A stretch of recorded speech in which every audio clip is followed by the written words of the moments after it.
오늘 말씀은요. 요한 1서 4장 12절에서 13절 말씀입니다. 어느 때나 하나님을 본 사람이 없으되 만일 우리가 서로 사랑하면 하나님이 우리 안에 거하시고 그의 사랑이 우리 안에 온전히 이루어지느니라.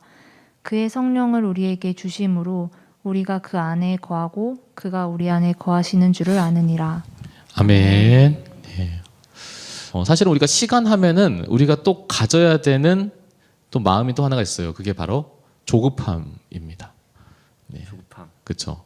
너무 이제 성급하게 우리가 마음 가운데 그 초조함 가운데 자칫 그릇된 선택을 하거나 실수를 하는 경우들을 우리는 들어봅니다. 혹시 뭔가 빨리빨리 하려다가 일을 그르쳐 본 경험 있으세요? 마음이 급해가지고 네, 너무 급하게 뭔가를 결정했는데 그렇게 안 했어야 되는데 그렇게 해버려서 네, 혹시 그러지 말아야 될 거라고 후회를 해본 경험. 있는 것 같은데 기억이 안 나요. 네, 저도 있는 것 같아요. 뭐 되게 많은데 기억이 안 나죠. 기억이 안 나요. 근데 꼭 조급하게 우리가 가장 일상적인 경험하면 그런 거 있지 않아요? 급하게 물건 샀을 때 이 세일 찬스라고 해가지고 괜찮은 것 같아 해가지고 샀는데 사보고 나니까 영 후회하고. 아닌 거. 꼭 그 조급함을 또 홈쇼핑 같은 데 보면 재촉을 하잖아요. 여러분 이게 오늘 말고는 다 기회가 없어요 막 하면서 오늘 말고 기회가 없다고 하는데 다음 주에 또 나와. 뭐지? 이러면서 네. 더 싸게 나와. 그것도 있어요. 그것도 그리고 싸게 나와. 네. 어떤 분은 이제 그 핸드폰 같은 경우에는 이게 뭐 할인 찬스를 했는데 옛날에는 지금이야 좀 정보가 많이 그 매체가 정보를 이제 습득한 능력이 더 발전되니까 그럴 일 별로 없는데 옛날 같은 경우에는 할인하면 할인하고 사고 나니까 그 다음 주에 신제품이 나온대. 네, 그래서 이제 그런 경우들도 있었고 사실은 그 사기 당하는 경우 중에 보면 그 조급함 때문에 사기 당하시는 분들이 되게 많으세요. 맞아요. 그래서 제가 이제 형사님이 그때 이제 보이스피싱 관련해 가지고 이야기를 하는 내용을 들어봤는데 그분이 이제 카페에서 아는 지인이랑 잠깐 이야기를 나누고 있었는데 웬 아가씨가 되게 헐레벌떡 들어와 가지고는 그러는 거예요. 여기 그 ATM기가 어디 있어요? 막 그러는 거예요. 벌벌벌 떨면서. 그러니까 여기 저쪽으로 가면은 이제 무슨 은행 이제 ATM기가 있어요라고 이제 얘기를 하는 거예요. CD기죠. 예, 그 얘기를 하는 거예요. 그래서 이제 그분이 이제 헐레벌떡 그걸 뛰어가는데 이제 형사 직감에 저거 보이스피싱이다. 사기다라고는 그 직감이 온 거예요. 그래서 그분은 막 쫓아갔대. 그래가지고는 저기요 하면서 제가 볼 때는 지금 저기 보이스피싱 당한 것 같은데 잠깐만 좀 마음을 좀 내려놓고 좀 차분하게 생각을 해봤으면 좋겠다라고 한 거예요. 근데 아니래요. 빨리 입금을 해야지 안 그러면은 자기 아버지 잡혀간대. 그래가지고 결국은 이제 입금을 해가지고 형사가 그 보는 눈앞에서 500만 원 사기 당하시는 네, 그런 이제 이야기. 마음이 되게 너무나 조급해지니까 그 조급해진 마음 때문에 하는 실수들 이거는 아마 저희들뿐만 아니라 아마 우리 지금 이 예배 드리시는 분들이 대부분 경험해 보시는 내용이 아닌가라는 생각이 들더라고요. 네, 시간이 없다고 하는 때로는 이제 빨리 끝내야 된다고 하는 그 조급함 때문에 우리가 실수하는 경우도 있어요. 시험 우리가 지금 중간고사 이제 코앞에 다가오신 분들이 많죠. 이번 주도 이제 중간고사이신 분들이 있고 네, 말 나온 김에 여러분 중간고사 차분하게 잘 공부하셔서 잘 치시길 바래요. 네, 아멘은 좀 하세요. 아멘. 네. 그리고 이제 너무 조급하게 시험을 급하게 하다 보면은 아는 문제도 실수하는 경우도 사실은 생기죠. 네, 다 아는 것도 그런 거죠. 특히 객관식에서 우리가 제일 많이 하는 실수 중에 여러분 안 그러실지 모르겠어요. 다음 중 뭐뭐에 해당되는 것이 아닌 것은 했는데 그 아닌 것을 못 봐가지고 틀리는 경우들 많잖아요. 번뇌가 와. 아닌 것은 해가지고 아닌 것 한 개를 고르셔야 했는데 다 맞아. 아는 문제. 뭐지? 이러면서. 틀리고. 그렇죠. 그러니까 아는 문제도 틀리는. 이 급하다고 하는 것이 우리한테 결국은 뭐냐면은 실수를 불러 일으키는 거죠. 그래서 우리가 혹시 이 회사 이름 들어보신 분 계세요? 픽사라고 하는 회사 아시죠? 애니메이션 전문을 만든 회사죠.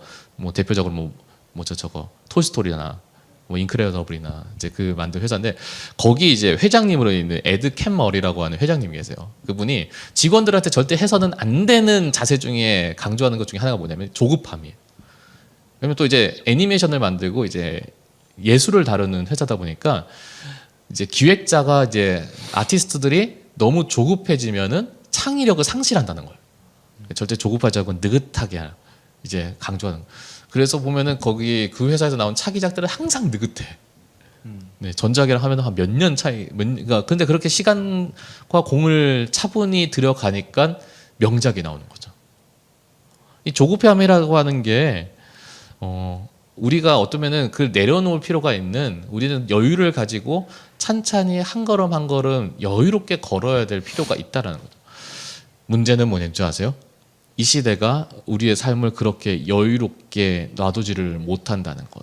그 초조함을 달달달 볶아가는 게 이 시대인 거죠.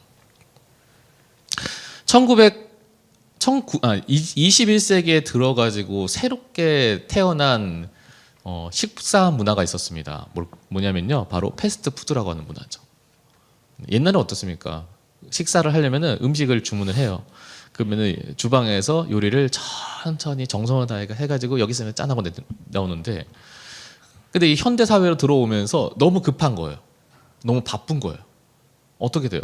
그러니까 그 급한 대로 바쁜 대로 현대인들에 맞춰서 식사를 해야 되니까 뭐가 이미 만들어진 것을 그냥 바로 탁탁탁 내주는 이른바 패스트푸드라고 하는 문화가 이제 발달하게 된 거죠. 이거 더불어서 미국에서 이제 피자헛 이상으로 크게 발전했던 이제 피자 회사가 어디였냐면은 도미노 피자였어요. 근데 도미노 피자에서 무슨 컨셉을 가지고 있었냐면은 주문을 하면 무조건 피자가 30분 내로 온다는 거예요.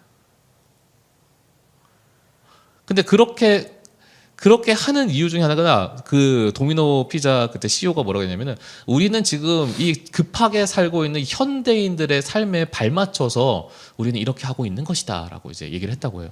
그 정도로 지금 세상이 그렇게 급박하게 돌아가니까, 그렇게 바쁘게 살아가니까, 그래서 조급하게 사는 사람들이 생각보다 많다라고 해요. 그래서 그럴까요? 아마 학생들 사이에서는 그런지 모르겠어요. 직장인들 사이에서는 한 3분의 1 이상이 조급병에 걸려 있다고 해요. 빨리빨리 일을 안 하면은 불안해지는 병에 걸린다고. 선생님 그러세요? 어떠신 것 같아요? 저는 좀 오히려 너무 천천히 해서 걱정. 천천히 해서. 네. 근데 왜 되게 자신 없이? 네. 근데 제가 근데 그게 나쁜 건 아니거든요. 왜냐면 천천히 하면 급하게 넘어가지고 놓치는 거를 잡을 수가 있잖아요. 너무 급하면은 그 급하게 한 것 때문에 오히려 그 실수가 돌이키지 못하는 경우들이 있어요. 예. 뭐 그 얘기를 하려면 이제 시간이 되게 많이 걸리는데, 그래서 이 조급함에 대해서 성경에서 나오는 그 잠언의 구절들을 보면은 이런 내용들이 있어요. 이렇게 있어요. 조급한 자는 어리석음을 나타내니라. 조급하게 일을 하면 결과적으로 뭐냐면 그가 얼마나 어리석은지를 나타내게 된다는 거죠.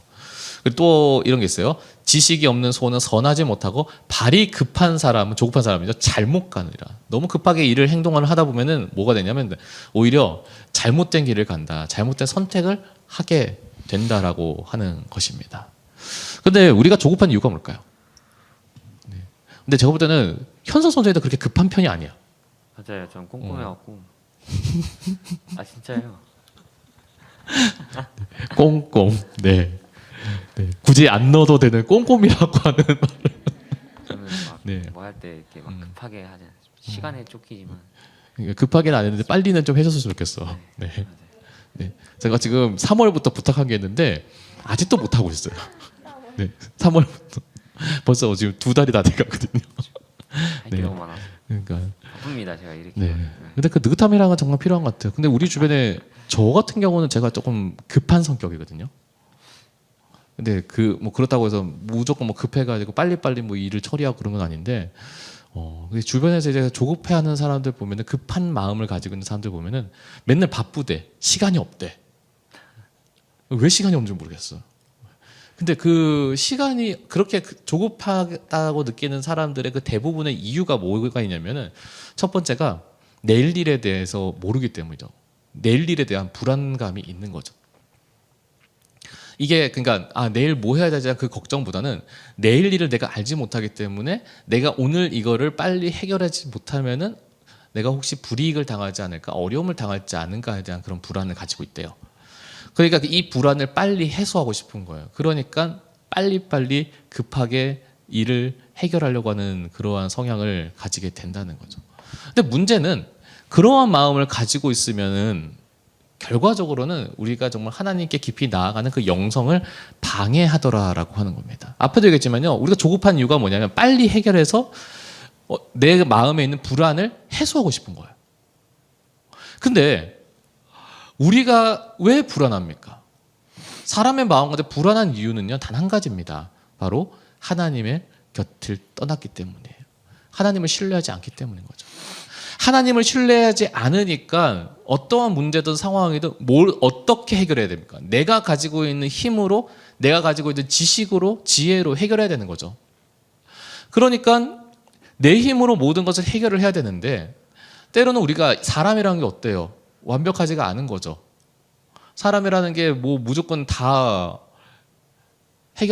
무조건 다 아무런 실수 없이 해결을 합니까? 아니죠. 사람이라는 존재는 늘 항상 실수투성이죠. 우리가 시험 칠 때도 다 아는 문제도 실수하는 이유가 뭐예요? 인간이, 사람이란 존재는 완벽하지 않다는 것을 증명해주는 한 예가 되는 거죠. 다시 말하면요, 우리가 실수하는 실수투성인 존재인데 그 실수투성인 존재가 하나님을 의지하지 않고 내가 가진 것으로 이제 선택을 하고 일을 해결을 하려고 하니까 거기서 나오는 실수가 우리를 또 불안하게 하는 거예요. 그럼 이때부터 이제 무한 루트, 무한 사이클이 반복이 되는 거죠. 내가 불안해요. 불안함을 해소하기 위해서 내가 가진 것을 어떻게든 아둥바둥 돼요. 그런데 아둥바둥 됐는데 또 내가 실수를 해. 그러니까 난 또 다시 불안해. 이 불안이라고 하는 것이 계속해서 쳇바퀴처럼 돌고 도는 거죠. 결국 이 불안이라고 하는 쳇바퀴에서 완전히 탈출하기 위해서 우리 가운데 정말 필요한 자세가 뭐냐? 바로 하나님 안에 거하는 거예요. 하나님을 신뢰하는 거예요. 근데 그러지 않으니까 우리는 늘 항상 마음의 불안함을 해소하기 위해서 조급하게 뛰는 인생을 사는 거죠. 사실은 지난 시간에 우리가 바쁜 한국 사람에 대한 얘기를 했는데 그 한국 사람의 그 바쁨 가운데에는 사실은 이 조급함이라고 하는 그 마음이 있는 거죠. 그래서 한국 사람만큼이나 살면서 스트레스 많이 받는 사람들이 별로 흔하지가 않더라고 해요. 대한민국 사람들이 제일 많이 걸리는 병 1위가 뭔지 아세요? 암 중에? 부동의 1위가 있어요. 정답. 네. 선생님 마이크를 대고 위안. 선생님 이렇게 얘기하면 이래요. 이렇게 이거 똑같아. 네, 위암이 1위거든요. 근데 위라고 하는 병이요. 위라고 하는 그 우리 내장이요. 그 다른 내장과는 그 간이랑 전혀 다른 게 간은요 뇌랑 이어지는 신경이 없대요. 그래서 간은 이 사람이 진짜 안 좋은지 좋은지를 그 사람의 현상을 보고 알지. 그리고 그 사람을 이제 정기 검진을 해가지고 검사를 해봐서 알지. 그 사람이 진짜 간이 좋은지 안 좋은지는 이 신경이 연결이 안 되기 때문에 거의 모른다고 해요. 근데 이제 위 같은 경우에는요 사람의 뇌랑 그렇게 뇌신경이 그대로 연결이 돼 있거든요. 그러니까 어떻게 보면 위가 비었어. 그럼 뇌에서 어떤 강한 신호가 들어갈까요? 배고프다. 그렇죠. 배고픈 거죠.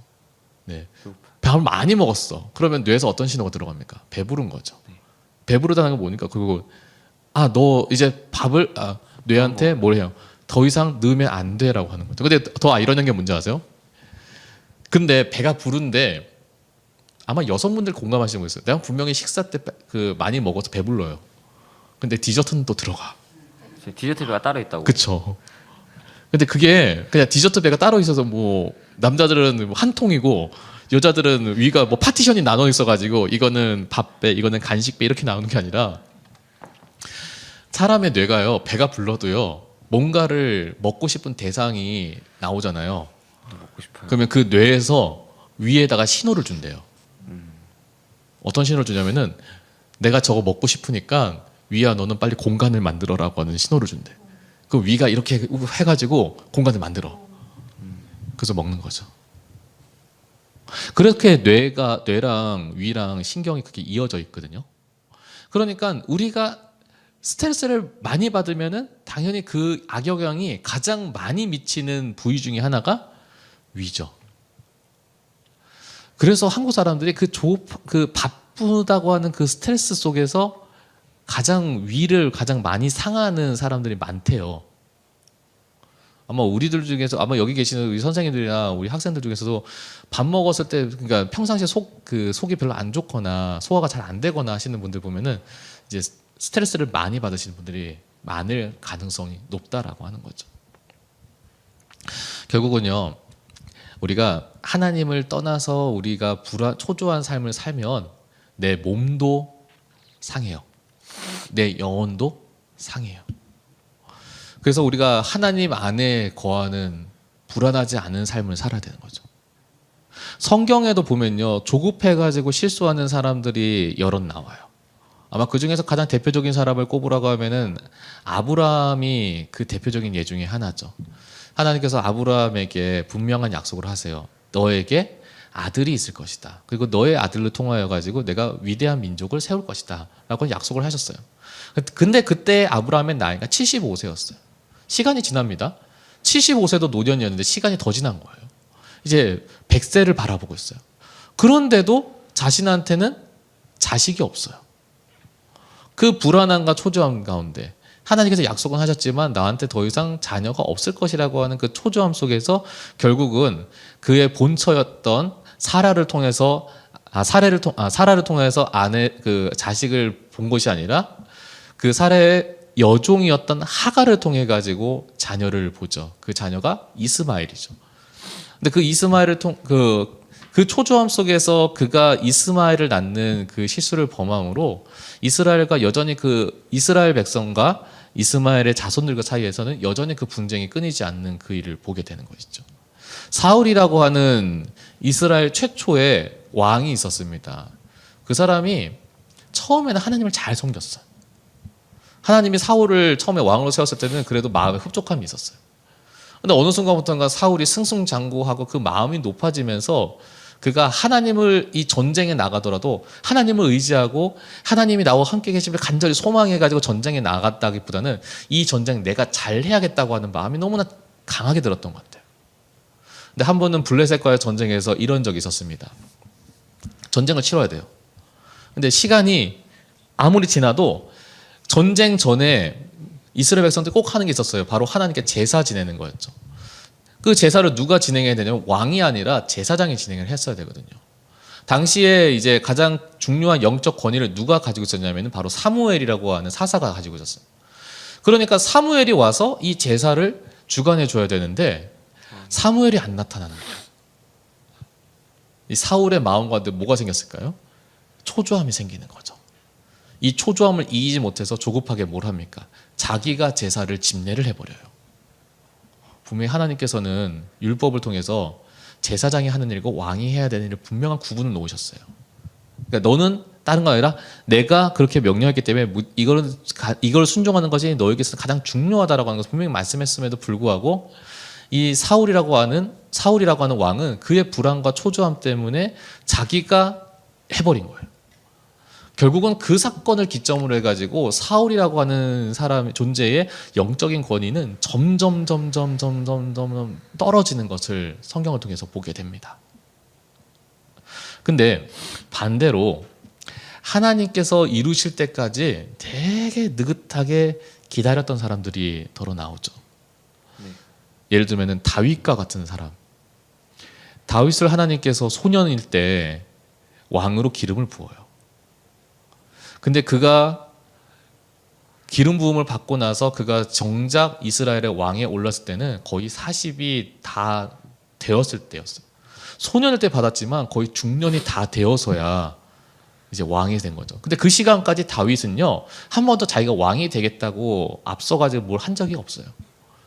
심지어는 사울 왕이 자기를 죽이려고 할 때도 자기가 숨어 있을 때, 하필이면 그 굴에 들어가 있었을 때도 절대로 다윗은 사울을 자기가 먼저 해쳐서 자기가 왕위에 오르겠다고 한 적이 없었어요. 그는 하나님께서 이루어 주실 때까지 천천히 기다렸어요. 엘리야라고 하는 선지자가 있었습니다. 아합이라고 하는 왕이 그렇게 북이스라엘 가운데 악행을 행할 때에 하나님의 말씀이 임할 때까지 그는 묵묵히 기다렸던 선지자였어요. 근데 하나님께서 이 다윗과 엘리야를 통해 가지고 하나님의 일을 이루시는 거죠.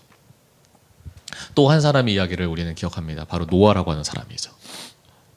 하나님께서 심판하셔가지고 하늘에 비가 내릴 것을 노아를 통해서 말씀을 하세요. 그래서 너는 방주를 만들라고 하는 거죠. 근데 노아가 보통 방주를 몇 년 동안 만들었다고 우리가 기억을 하죠? 이게 지니 왜 자꾸 동공이 흔들리지 않아도 돼요. 네. 노아가 방주를 만든 시간을 학자들마다 좀 계산이 다르긴 한데 가장 많이 보는 맥시멈으로 보는 게 한 120년을 보더라고요. 근데 뭐 120년이 아니라고 하는 사람들도 있어요. 근데 우리가 맥시멈 120년 볼 때, 그렇게 추측을 할 때 120년 동안 비가 올 것을 기다리면서 방주를 만든다고 하는 거, 그게 가늠이 되겠어요? 가늠이 되겠어요? 그게? 안 될 것 같은 거예요, 저는. 근데 그 120년이라고 하는, 하나님께서 처음 말씀하시고 나서 120년 동안 기다린다. 근데 그러한 기다림 속에서 그런 초조하지 않고 자기 스스로가 뭔가를 해보겠다고 하는 그런 것 아니라, 자기 스스로가 하나님의 말씀을 아무렇게나 곡해하거나 왜곡하거나 판단하는 것이 아니라 하나님께서 말씀하셨기 때문에 그 말씀이 내 삶에서 진짜로 이루어 주실 때까지 기다리는 삶. 근데 그 기다리는 삶의 끝에 하나님께서 결국 그들을 귀하게 사용하시더라라고 하는 것입니다. 오히려 반대로 조급하게 행했던 사람들의 그 실수는 그것으로 인해서 그들이 더러 어려움을 겪는 일들이 있지만, 하나님께서 말씀을 통해서 그 말씀을 약속으로 삼고 기다린 사람들에게는 하나님께서 분명한 은혜가 있더라고 하는 거죠. 말씀 함께 볼게요. 야고보서 5장 7절에서 8절 말씀인데요. 현석사 한번 읽어주세요. 그러므로 형제들아 주의 강림하시기까지 길이 참으라. 보라, 농부가 땅에서 나는 귀한 열매를 바라고 길이 참아 이른 비와 늦은 비를 기다리나니 너희도 길이 참고 마음을 굳게 하라. 주의 강림이 가까우니라. 네, 야고보서에서 말씀 가운데 뭐라고 얘기하냐면은 기다리라는 거죠. 하나님의 때가 이룰 때까지 기다리라는 거죠. 그러면서 농부가 땅에 귀한 열매를 바랐던 것처럼 기다리는 거죠. 농부가 마음이 급해가지고 다 자라는 것도 보지 않고 열매를 따버립니다. 그럼 그 열매가, 그 작물이 작물로서의 가치를 할 수 있겠습니까? 못하는 거죠. 네. 귀하게 자라서 귀하게 열릴 때까지 기다려야 되는 거죠. 그런 마음으로 주님의 때를 기다려라 라고 오늘 말씀에서 우리한테 이야기를 합니다. 그런데 그렇게 하기에는 우리 가운데 어려움이 있죠. 앞에도 얘기했지만 우리는 지금 느긋하게 기다리기에는 참 불안한 시대를 살고 있어요. 어떤 분들은 하루하루가 굉장히 귀하다고 매 1분 1초를 굉장히 귀하게 써야 된다라고 하면서 시간의 초조함에 대해서 계속 강조하는 사람이 있죠. 지금 이럴 때냐고. 내가 뭔가 좀 한가하게 뭐 TV를 보거나 아니면 여유를 가지고 있을 때도 네가 지금 그럴 시간이 어딨냐고 하면서 그렇게 우리를 채찍질하거나 그렇게 채찍질하는 환경 속에 우리가 있다는 거예요. 근데 그런 환경 속에 있는 우리가 그렇게 살고 있는데 어떻게 우리가 하나님의 때를 마냥 기다릴 수가 있겠어요? 기다릴 수가 없는 거예요. 하루하루가 나는 지금 빨리빨리 빠르게 살아야 되는데 어떻게 그렇게 하나님의 때를 기다리냐면서 우리 스스로가 하나님 안에서 기다리기보다는 세상이 그렇게 사는 그 불안함 때문에 우리가 오히려 조급하게 사는 경우들이 더 많다라고 합니다. 기다림도요, 마음이 넉넉해야 기다릴 수가 있는 건 아니겠어요? 마음이 급하면요, 마음이 초조하면 어떻습니까? 느긋할 수가 없는 거죠. 느긋할 수가 없으니까 늘 항상 빨리빨리가 되는 것 같아요. 그래서 오늘 말씀이 정말 중요한 것 같아요. 요한일서 오늘 4장 12절 13절이에요. 제가 한번 받드려볼게요. 어느 때나 하나님을 본 사람이 없으되 만일 우리가 서로 사랑하면 하나님이 우리 안에 거하시고, 여기서 보면요, 어느 때나 하나님을 본 사람이 없는 거예요. 하나님을 상시 하나님을 본거나 하나님을 목격하거나 하나님의 음성을 물리적으로 들은 사람이 사실 우리 중에도 계시나요? 혹시 그런 경험 있으세요? 하나님의 음성을 현서가 이러면서 들으신 적이 있으세요? 아니면 진이야 이러면서 들으신 적 없는 거죠. 네, 물리적으로 우리가 하나님 본 사람은 없지만 그러나 우리가 하나님을 느낄 수 있다는 거예요. 뭐예요? 우리가 서로 사랑하면 하나님이 우리 안에 거하시고 그의 사랑이 우리 안에 온전히 이루어지느니라. 그의 성령을 우리에게 주심으로 우리가 그 안에 거하고 그가 우리 안에 거하시는 줄을 아느니라 라고 되어 있습니다. 하나님을 우리가 물리적으로 느낄 수는 없어요. 왜냐면 물리적으로 하나님은 우리가 물리적으로 느끼는 존재가 아니기 때문이죠. 그런데 하나님께서 우리 가운데 계시고 하나님께서 우리와 함께 계신다는 것을 어떻게 알 수 있냐? 누구를 통해서요? 성령님의 임재를 통해서 우리가 알 수 있다는 거예요. 그냥 물리적으로 아는 것이 아니라 그 성령님께서는 정말로 하나님이 살아계시고 그 하나님이 성경 가운데 말씀하셨던 그 모든 것들을 진짜로 이루셨다는 것을 내가 정말로 믿게끔 하나님께 도우신다라고 하는 겁니다. 그래서 그 성령 안에서 우리가 정말로 하나님이 우리와 함께 계시고 우리를 사랑하여 주시는구나를 알기 위해서 앞에 12절 말씀에서는 우리가 서로 사랑해야 된다라고 이야기를 합니다. 그냥 단순히 남자 여자가 이성 간의 관계로서의 사랑만을 이야기하는 것이 아니라 여기서 말하는 사랑은 예수님께서 우리에게 먼저 보여주셨듯이 우리가 상대를 향하여서 헌신하고 배려하고 도우는 그러한 사랑, 그걸 조건 없이 하는 사랑을 너희가 실천을 하면 그 안에서 하나님이 너희와 함께 계시는 줄을 너희가 알아간다는 거예요. 이 조급하고 초조해가는 시대 가운데 우리가 무엇을 해야 되냐면요, 결국은 내 안에 하나님이 계시고 내 안에 정말 하나님을 마음 가운데, 마음의 중심 가운데 품는 그러한 삶을 사는 사람이 되어야 우리가 세상의 풍조 가운데에 조급해가지고 불안해하는 삶이 아니라 정말로 하나님께서 우리 가운데 보여주시는 선한 목적을 따라서 한 걸음 한 걸음 걸어가는 삶을 살게 된다라고 하는 것이죠. 그래서 오늘 말씀의 제목이요, 묵묵히 걸으며 기다리는 삶이에요. 주변의 사람들은 야, 너 어떻게 그렇게 걷니? 뛰어야지. 아니, 뛰는 게 뭐야? 네가 전력 질주해야지라고 할 때에 우리는 정말로 하나님께서 우리에게 보여주시는 방향이 뭔지를 알고 그 방향을 따라서 하나님의 때가 임할 때까지 기다릴 수 있는 삶이 되어야 되는 거죠. 지하철에서 누군가를 기다려 본 적 있으신가요? 지하철 자주 타세요? 선생님 자주 타시죠? 선생님은요? 네. 지하철에서 누구 기다려서 지하철 같이 타본 적 있으세요? 아마 있으시겠죠? 네. 근데 한번 이러한 상황을 우리가 한번 상상해 보았으면 합니다. 만약에 10시 반에 예를 들어서 작전역에서 10시 반에 만나가지고 지하철 타고 서울을 들어가야 된다고 그러니까 가정을 할게요. 근데 내가 마음이 급해가지고 먼저 지하철 안에 들어와 버린 거예요. 그래서 나는 얘가 빨리 내려와서 같이 타기만을 기다려야 돼. 첫 번째 지하철이 왔어요. 내가 기다리고 있는 동안에 이미 지하철이 와가지고 문이 열렸어요. 사람들 막 타는 거예요. 우리 어떻게 해야 될까요?